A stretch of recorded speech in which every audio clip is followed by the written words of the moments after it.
Somewhere under the American plains, in a hole in the ground beneath a quiet farmer's field, sits a missile that has been waiting, ready to fly, for more than 50 years. It has never been used. Everyone alive is hoping it never will be. But if a certain order ever comes, in roughly 30 minutes, it can destroy a target on the far side of the planet. This is the Minuteman III, and it may be the most important weapon that has never once been fired in anger. The Minuteman is 1/3 of what the United States calls its nuclear triad. The 3 different ways it can strike back after an attack. From the air with bombers, from the sea with submarines, and from the land with these. Around 400 of them stand on constant alert, buried in silos scattered across the wide open fields of the American heartland. Most people who drive past them every day have absolutely no idea they are there. And that is deliberate. Each missile sits inside a hardened concrete silo sunk deep into the earth, sealed under a blast door weighing many tons, hidden behind an ordinary chain link fence in the middle of nowhere. No guards standing watch, no obvious signs.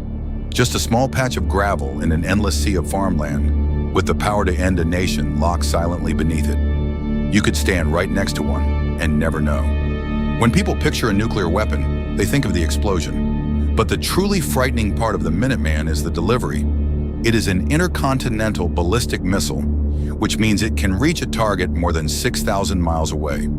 Fire it from the middle of America, and it can strike almost any point on Earth. There is nowhere on the planet that is truly out of its reach. It gets there with staggering speed. Minutes after launch, the missile climbs out of the atmosphere and into the edge of space, arcing over the top of the world. Then it comes back down. Its warhead re-enters the atmosphere at many times the speed of sound, plunging toward the ground faster than almost anything humans have ever built.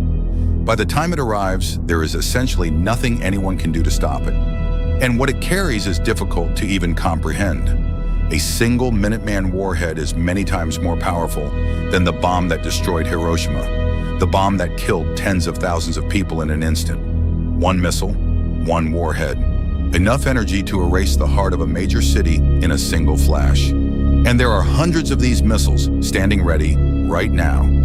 The name itself tells you the whole philosophy. Minuteman, named for the militia of the American Revolution, who could grab their muskets and be ready to fight in a single minute. This missile is built to do the same. It is not something that gets assembled and prepared over days. It sits fully ready every second of every day for years on end, needing only the order and a few short minutes to fly. To make that possible, someone has to be watching, always. Deep beneath the prairie, 60 feet underground, sits a small steel capsule reached by an elevator and sealed behind a door built to survive a nuclear blast. Inside, 2 officers sit a shift that can last 24 hours at a time, surrounded by banks of equipment, waiting for a message they train for constantly and pray never to receive. These officers, called missileers, live by one iron rule. No single person can ever launch alone. If the order arrives, it must be authenticated, checked against sealed codes. Then the 2 officers must turn 2 separate keys, set far enough apart that one person physically cannot reach both. They must turn them at the same instant. It is a system built with one purpose in mind, to make sure this can never, ever happen by accident or by one person's decision. If those keys ever turn together, it begins in seconds. Far away, out under the fields, the heavy blast door capping the silo is blown clear. And then the missile comes out. It doesn't drift upward gently. It erupts from the ground on a pillar of fire, tearing into the sky with a violence that is genuinely hard to watch. Gone from sight in moments, already racing toward the edge of space. From there, its path is pure, cold physics. The missile burns through its stages, shedding them one by one as it accelerates, until the warhead is flung on a long arc up and over the planet. It coasts silently through space, thousands of miles above the Earth, before gravity takes hold and pulls it down onto the point that was chosen for it. Half a world away, about half an hour after the keys were turned, which raises the strangest truth about this entire machine. It was built and is maintained at enormous cost, in the hope that it will never once do the thing it was designed for. Its whole purpose is a grim idea called deterrence. If any enemy knows that striking America means their own certain destruction in return, then, the theory goes, they will never dare to strike at all. The weapon keeps the peace by being too terrible to use. And it works precisely because it cannot be stopped. There is no shield, no missile defense system anywhere in the world that could reliably block a full-scale attack of hundreds of these warheads coming in at once. That is the entire chilling point. An enemy cannot hope to survive by shooting them down. The only way to survive is to never start the war in the first place. Here is a detail that surprises almost everyone. For decades, this world-ending system ran on genuinely ancient technology.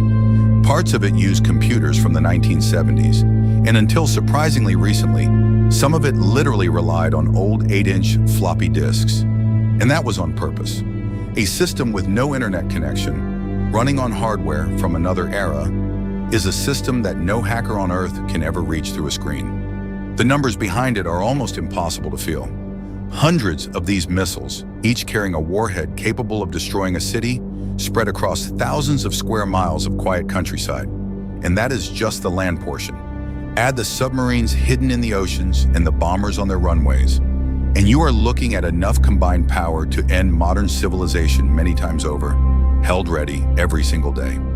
That land portion sprawls across 5 states of the northern plains, an invisible empire of missile fields tended by thousands of airmen. Convoys of maintenance crews drive lonely country roads to service silos most Americans will never see.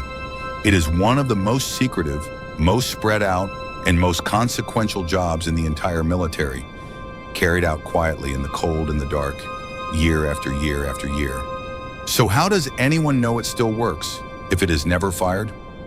A few times a year, the military takes a missile, removes its warhead, and launches it for real from a base on the California coast, sending it thousands of miles out over the Pacific to a target near a distant island. These test launches are the proof, watched closely by the whole world, a deliberate signal that says this deterrent is real and it is ready. But the Minuteman is old and it is finally being replaced. A new missile, a massive modernization program, is being built to take its place and stand watch for the rest of the century. It will be more accurate, harder to attack, and far more modern. Yet its job will be exactly the same as the missile it replaces, and exactly the same as the one before that: to wait and to never be needed. That is the paradox at the center of all of it. This may be the only weapon in history whose success is measured entirely by never being used. Every quiet day that passes, every silo that stays sealed, every key that is never turned, is the weapon doing its job perfectly. Its victory is silence. Its purpose is to sit in the dark, terrifying enough that the war it was built for never comes. And that weight falls on the 2 young officers sitting in a steel box beneath a frozen field at 3 a.m. They are trained to carry out an order that could help end the world, and they are trained to hope with everything they have that it never arrives. They sit with the most destructive power ever created, guarding the peace by being ready to do the one thing they never want to do. A missile under a farmer's field, 30 minutes to the other side of the planet. A warhead that can erase a city, guarded by 2 people and 2 keys, running on technology older than the people who operate it, all of it built in the desperate hope that it stays buried forever. So here's the question for you. Is a weapon this terrible the very thing keeping us safe, or the greatest danger of all? Tell us in the comments. And if you want more of the machines and operations most people never hear about, subscribe to Eyes on Ops. We'll see you on the next one.